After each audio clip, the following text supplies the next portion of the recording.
La pleura parietal va a estar separada de la pleura visceral por una pequeña cantidad de líquido pleural, ¿no? El cual le va a ayudar para la amortiguación de los pulmones y para su movilización. La pleura parietal va a cubrir lo que es la pared torácica, el mediastino, el diafragma y el pericardio. Y la pleura visceral va a cubrir lo que es el pulmón y va a separar los lóbulos pulmonares. El espacio pleural es un espacio potencial que puede comprimir los pulmones o el corazón, ya sea con líquido, por tumores o por infecciones. Todos sabemos, bueno, ¿recuerdan cuánto es la presión intrapleural?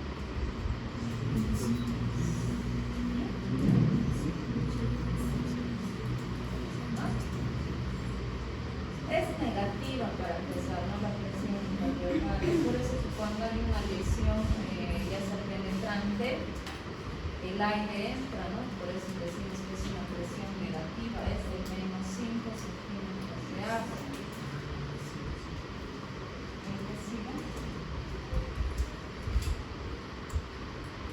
La irrigación de la pleura parietal depende de las arterias y las venas sistémicas, conocer las arterias intercostales posteriores, la mamaria interna, la mediastínica anterior y la frénica superior con sus venas sistémicas correspondientes.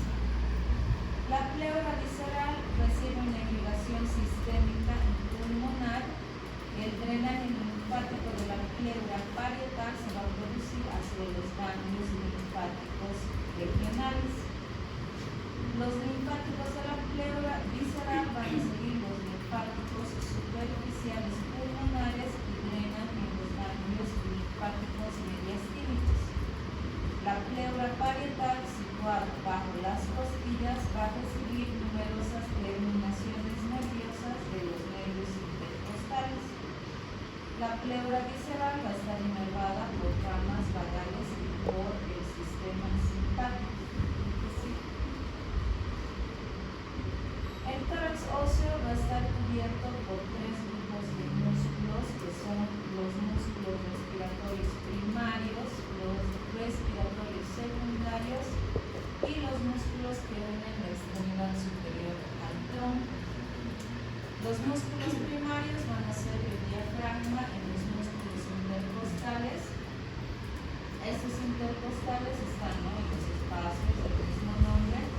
Comprenden los músculos externos, internos y transversos más internos.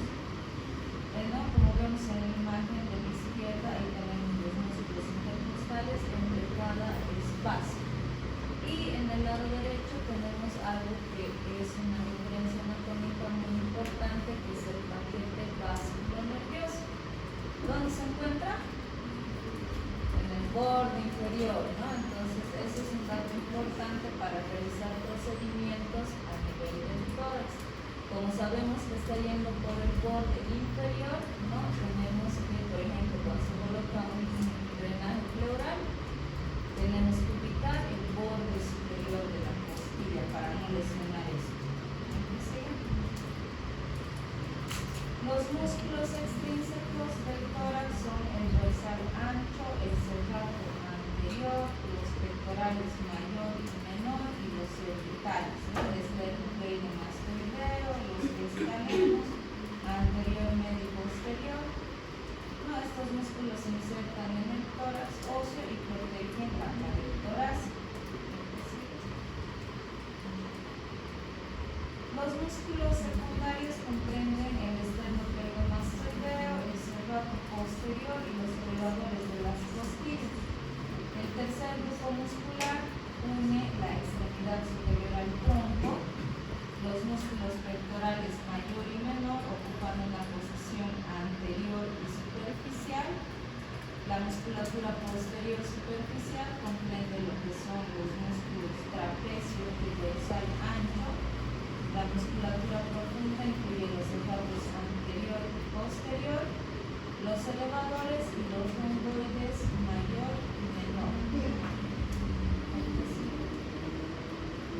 Estos músculos entonces también son los que van a estar en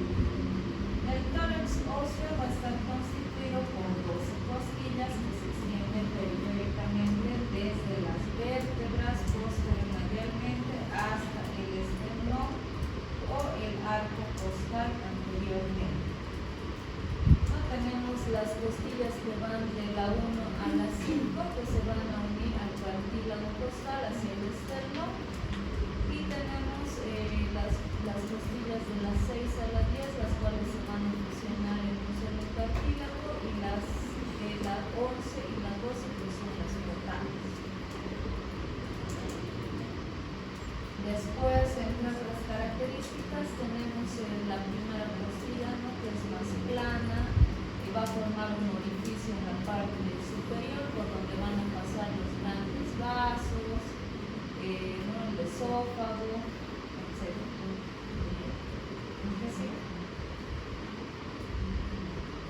Cada una de estas costillas va a estar constituida por una cabeza, un cuello, un eje, también tiene un cuerpo, tiene carillas articulares.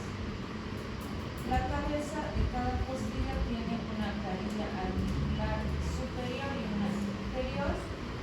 La superior, que se articula con el cuerpo vertebral, que está situado por encima de la misma, y una carilla articular inferior, que se articula con la vértebra dorsal correspondiente, formando la articulación postovertebral. El esternón es un hueso plano, que más o menos mide de 15 a 20 centímetros de longitud y tiene un espesor de 1 a 1,5 centímetros. Va a constar de lo que es el manubrio, el cuerpo y la apófisis sifoides. El manubrio se va a articular con ambas clavículas y con la primera costilla. Los pulmones van a empezar a desarrollarse aproximadamente a las 21 a 28 días de gestación. La etapa alveolar verdadera, con sacos aéreos rodeados de capilares por todas partes, se produce aproximadamente entre los 7 meses y el término de gestación. ¿No? Al inicio va a tener como unos 20 millones de alvéolos, los cuales se van a ir incrementando hasta la edad de 10 años aproximadamente, con unos 300 millones de alvéolos, y ahí es donde termina su producción a los 10 años. Los pulmones se dividen en 5 lóbulos, cada uno de los cuales va a tener segmentos. El pulmón derecho va a estar formado por 3 lóbulos: un lóbulo superior, uno medio y uno inferior, el cual va a estar separado por 2 fisuras, ¿no? La mayor oblicua separa el lóbulo inferior de los lóbulos superior y medio. La fisura menor u horizontal separa los lóbulos superior y medio. El pulmón izquierdo, sabemos que solo tiene una fisura, el cual lo divide en 2 lóbulos, ¿no?, superior y inferior. Es importante también saber la anatomía de lo que es el árbol traqueobronquial, ya que en la patología de tórax vamos a ver que se utiliza un estudio, ¿no?, que se llama fibrobroncoscopía flexible.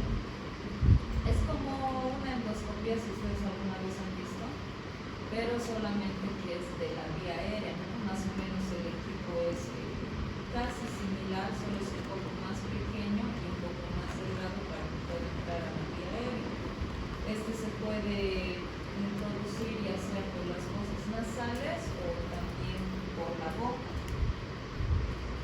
Entonces, por decirles, más adelante igual lo vamos a ver, ¿no? Si por decirles estamos sospechando, hemos visto una imagen, un tumor, ¿no?, a nivel del lóbulo superior derecho. Entonces, con este estudio de la fibrobroncoscopía flexible podemos ingresar a los primeros segmentos del árbol traqueobronquial, hacer un lavado y eso se manda también a analizar para estudiar el tipo de células que se encuentran.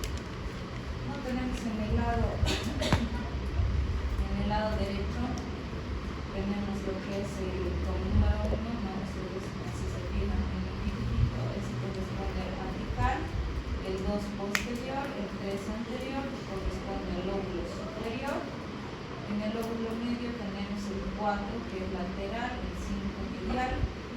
En el inferior tenemos el 6, que es superior, el 7 medial, el 8 basal anterior, 9 basal lateral y 10 basal posterior. Lo mismo hacia el lado izquierdo, está el 1, 2 apical posterior, el 3 el anterior, el 4 superior de la língula, 5 inferior de la língula, 6 superior, 7, 8 basal anterior medial, 9 basal lateral y 10 basal posterior. El que sigue.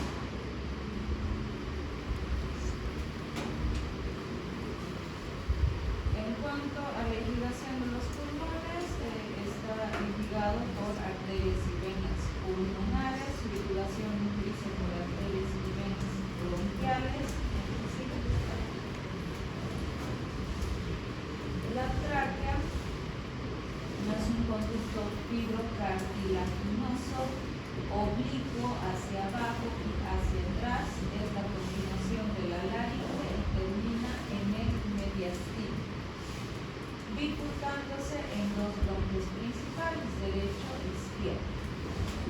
Mide 12 centímetros en un adulto y su diámetro es de 17 milímetros aproximadamente. Es móvil, es flexible, gracias a su articulación fibrosa. Está formado por 15 a 20 anillos cartilaginosos. Está en relación atrás con el esófago, por delante en su segmento cervical, está en contacto con el istmo tiroideo y la fase cervical. El callado de la aorta, el tronco brachiocefálico, la vena brachiocefal izquierda y los nervios típicos están en relación con su segmento torácico. Las arterias de la porción cervical de la tráquea van a provenir principalmente de las arterias tiroideas inferiores. La tráquea depende del sistema simpático, la cadena simpática torácica y el nervio vago.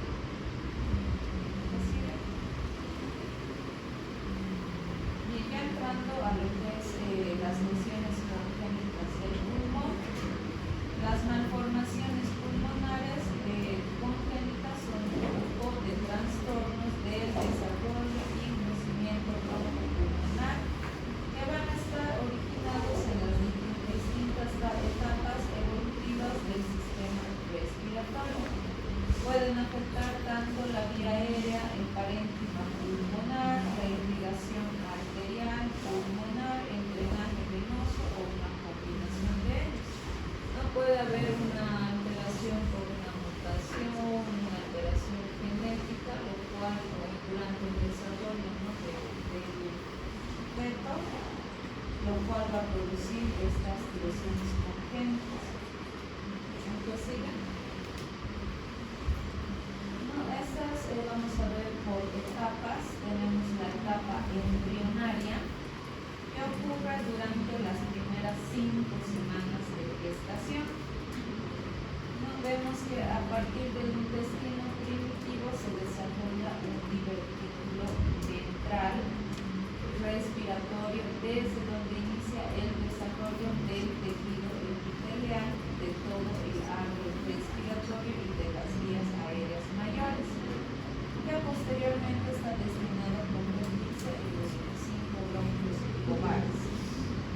Las alteraciones en esta etapa embrionaria pueden manifestarse como algunas de las siguientes que vamos a mencionar: agenesia pulmonar, laringe o traquea. No hay ni parénquima, no hay ni bronquios, no hay ni vascular,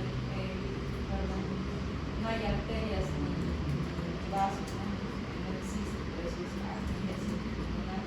Tenemos en la imagen de este lado. Después puede también presentarse en esta etapa traqueación con estenosis laringea. No puede haber una traqueobronquiomalacia, malformaciones bronquiales o quistes pulmonares, como el quiste bronquiológico que está a la izquierda, ¿no? Esa como cruz, esa está delimitando lo que es el borde del quiste. No sé si se entiende. Fístula traqueosefálica también puede ser otra de las malformaciones en esta etapa embrionaria. Luego está la etapa pseudoglandular. En este periodo se produce una ramificación dicotómica de los bronquios que culmina con la formación de los bronquios terminales. El tejido mesenquimático aéreas y a partir de él va a desarrollar estructuras cartilaginosas, musculares, linfáticas y sanguíneas.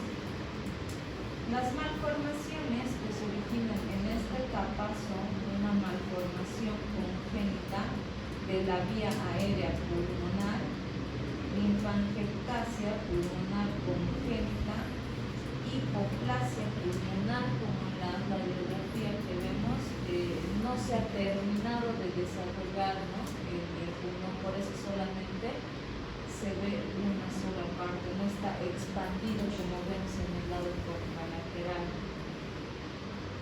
Quistes pulmonares, que ya hemos visto en la imagen, un secuestro pulmonar, como tenemos en la imagen de abajo, la cual no va a tener ninguna comunicación con el árbol traqueobronquial, ¿no? Estas pueden ser de dos tipos que le vamos a ir viendo más adelante.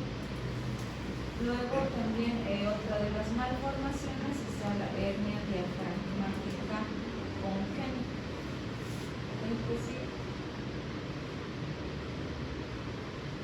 La etapa canalicular es de la 16 y 27 semana de gestación. Aquí hay formación de asilo y desarrollo de irrigación sanguínea que se acerca a la vía aérea. Hacia el final de esta etapa va a aparecer un surfactante que hace posible la respiración con el aplanamiento progresivo del epitelio respiratorio. Los problemas que pueden desencadenarse en esta etapa son la hipoplasia pulmonar y la displasia acinar.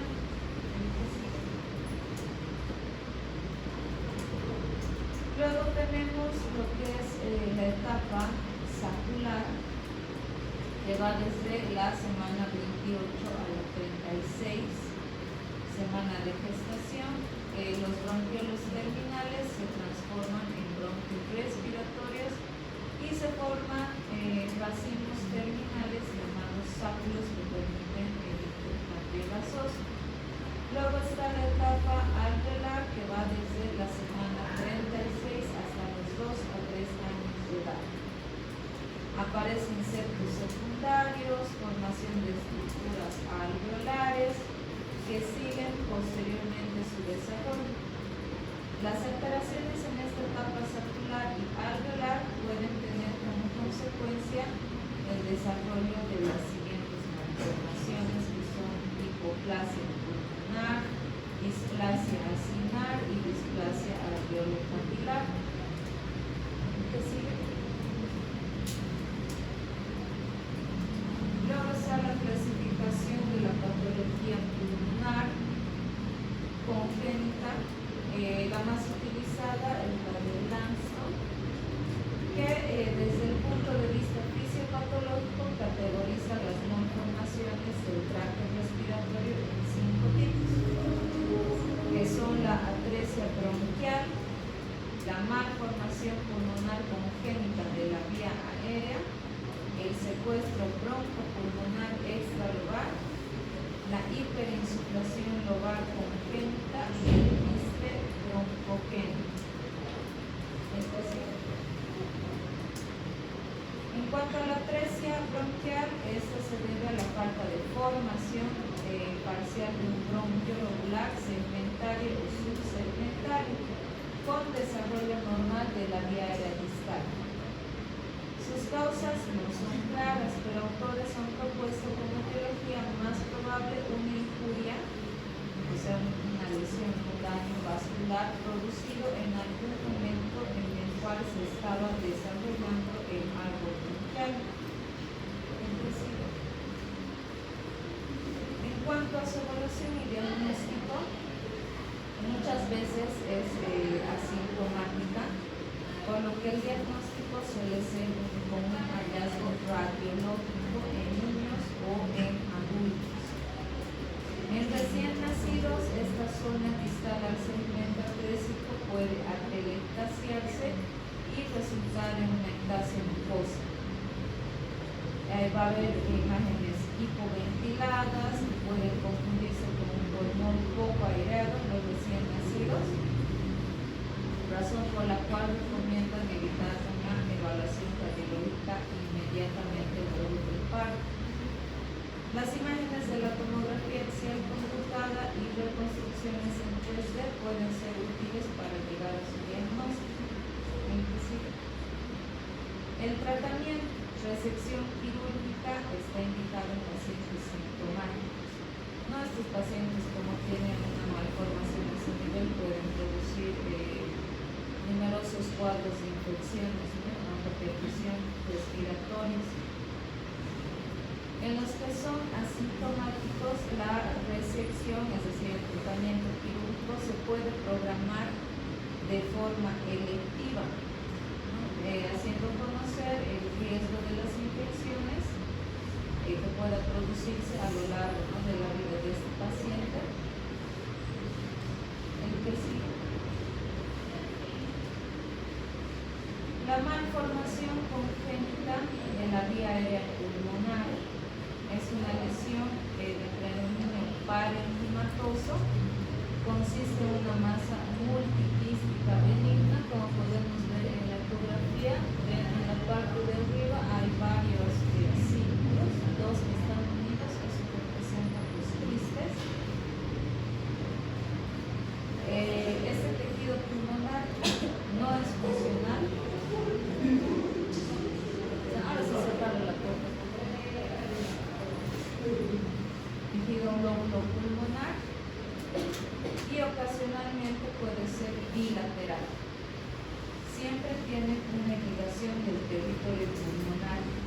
Este se va a originar en un desarrollo embrionario pulmonar anormal producido en la fase pseudoglandular.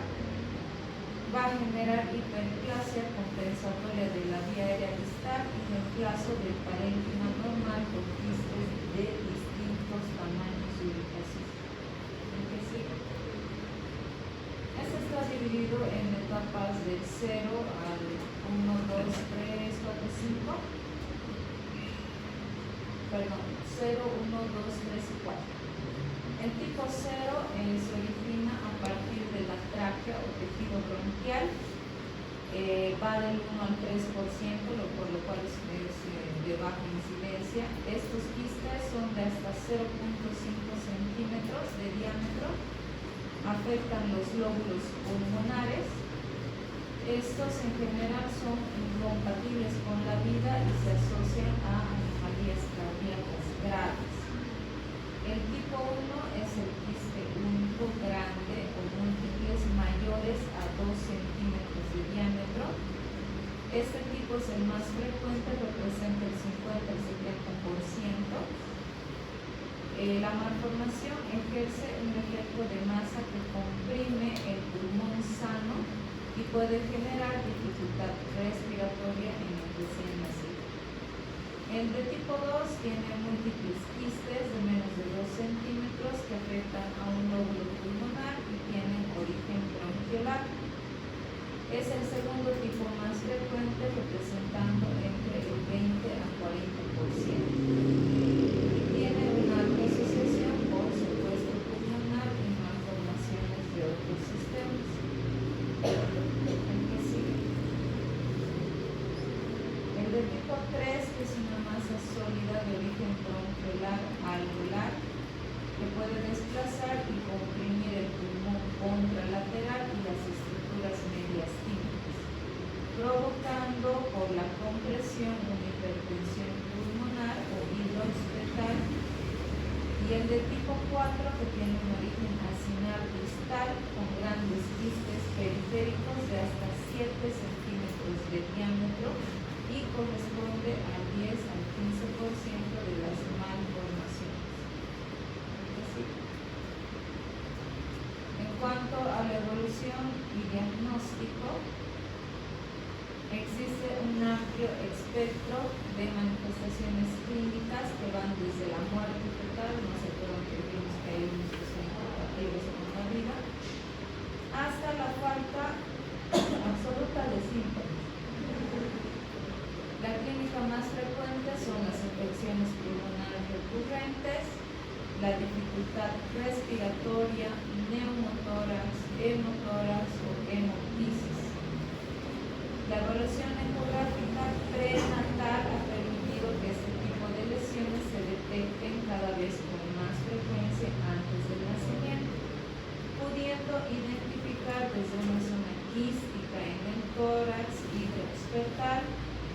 desarrollarse hasta en el 40% de los casos y tiene alto riesgo de mortalidad.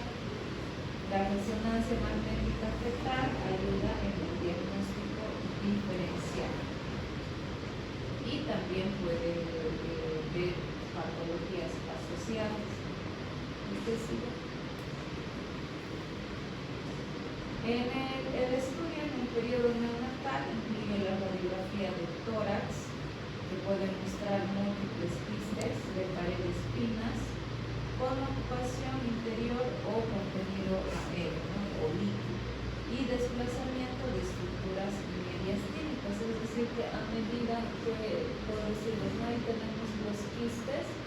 Si estos son de gran tamaño, entonces todas las estructuras del mediastino lo van a ir desplazando hacia el lado contralateral. La tomografía permite determinar el tamaño de los quistes, la extensión anatómica e identificar otras alteraciones que no se hayan podido visualizar con una radiografía o una ecografía.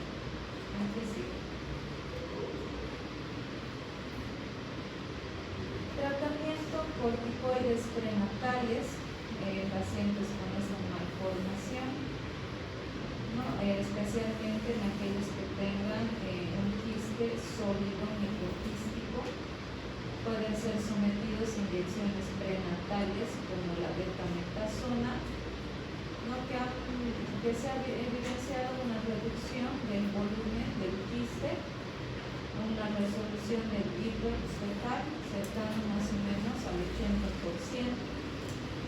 También tenemos el shunt toracoamniótico en pacientes portadores de lesiones de alto riesgo con múltiples comunicaciones y de predominio macroquístico.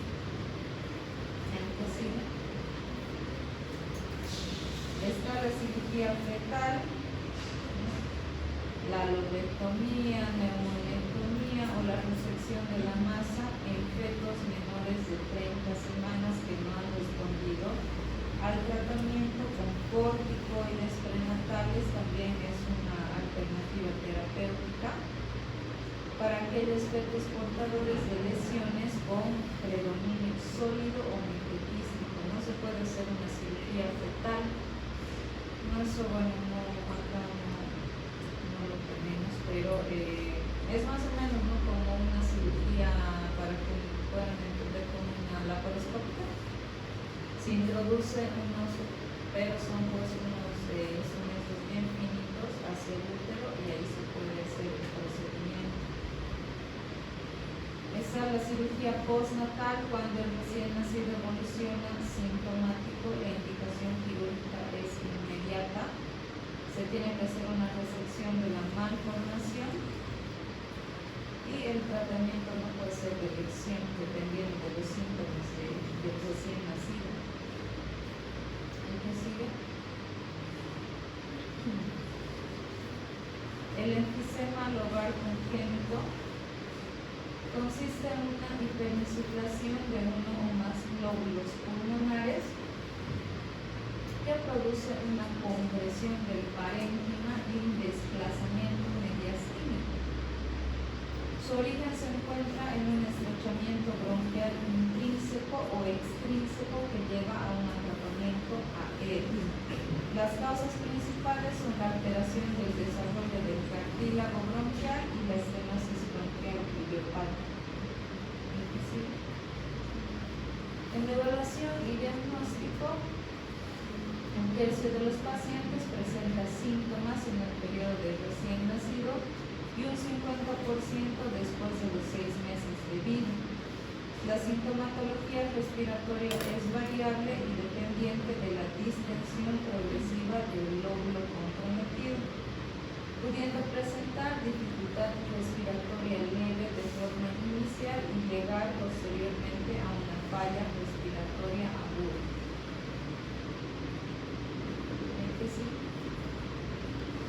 La ecografía prenatal puede identificar lesiones hiperecogénicas homogéneas, ver otro tipo de malformaciones pulmonares, La gran mayoría de estas malformaciones se diagnostican después del nacimiento, ¿no? Nuevamente, ¿no? Repetimos, el paciente va a tener dificultad respiratoria.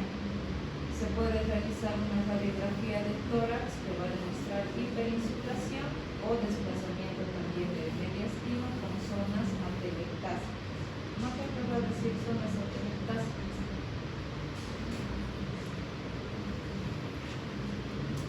Están durmiendo. Una cosa. ¿Qué hacemos?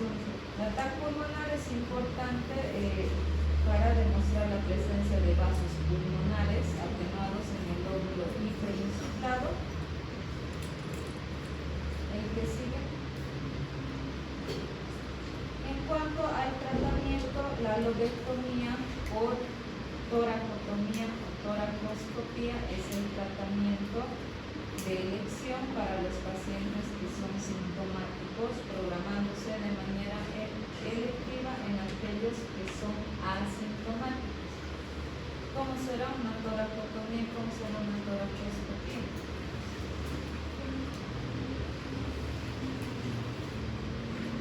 A ver, otro que esté durmiendo. Allá. ¿Qué diferencia hay? Para cualquiera.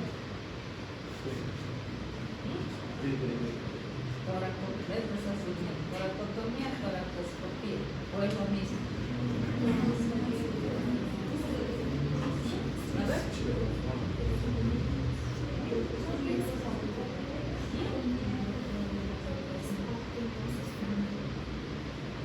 ¿Están de acuerdo? ¿Ah?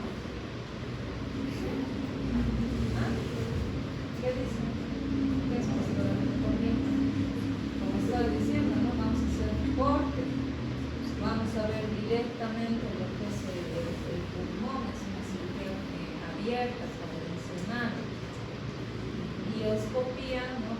Videotoracoscopía, por ejemplo, ¿no? Toracoscopía es con incisiones mínimamente invasivas, donde vamos a introducir una cámara para poder ver los órganos que están o el lugar donde vamos a trabajar. La evolución postquirúrgica es en general favorable y no presenta mayores secuelas, y la pérdida de volumen pulmonar es compensada con el sobrecrecimiento de tejido remanente, llegando a tener una función normal a largo plazo. ¿El que sigue? Tenemos el quiste broncogénico, es una lesión de predominio parenquimatoso que surge a partir de la germinación aberrante del divertículo traqueal del intestino anterior en el desarrollo, que resulta en una ramificación traqueobronquial anormal.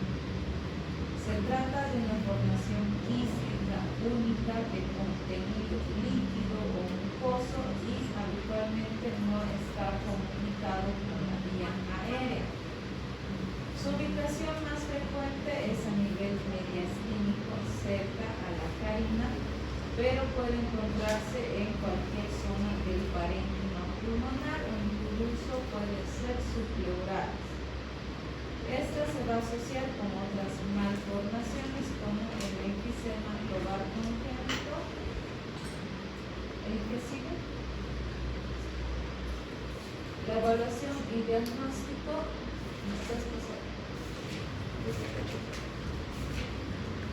En la mayor parte de los recién nacidos no existen síntomas, pueden aparecer posteriormente por compresión de la vía aérea o infecciones. El diagnóstico suele ser un hallazgo cuando se solicita una radiografía de tórax y se identifica una imagen redondeada de contenido sólido aéreo o si esta tiene una comunicación con la vía aérea. ¿No? O también se puede evidenciar desplazamiento de sus estructuras. La TAC pulmonar o la resonancia magnética confirma la naturaleza quística o sólida de la masa. El que sigue. El tratamiento, la resección quirúrgica